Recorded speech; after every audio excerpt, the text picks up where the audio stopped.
There were a number of things that were interesting in the IMF report.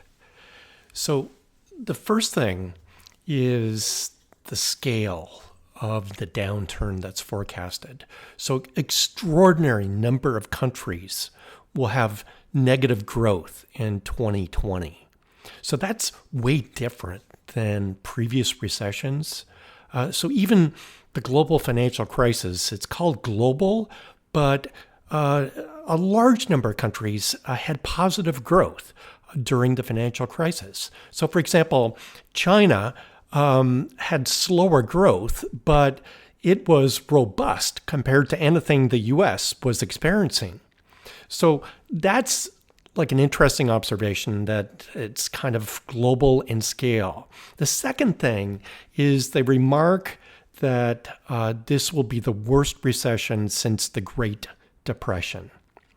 So I think that this is pushing a little too hard.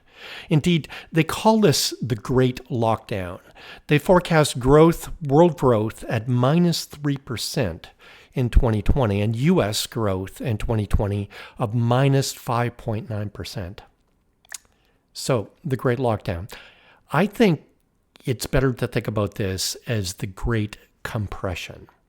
So we're getting a lot of bad news very quickly.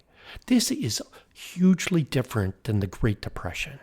The Great Depression went on seemingly forever. It was almost a decade long where we've got no growth or negative growth year after year. This recession is completely different. It doesn't have a structural foundation. It is not because of the Fed being offside like they were during the Great Depression or other structural changes in the economy, for example, in the global financial crisis. There is a biological resolution to this crisis. So this is not going to be a lost decade. Even the IMF's own projections suggest that growth in 2020 in the world is going to be a robust 5.8%. And the U.S.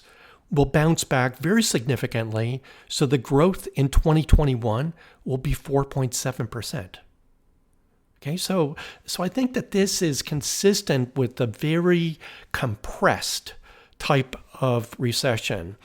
Even a country like China, where they're forecasting growth in 2020 of 1.2%, which is massively lower than what the growth was in 2019.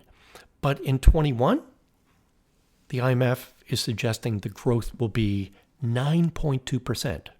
So this is consistent with a very robust and quick recovery. I characterize this as a skinny U-shaped recovery.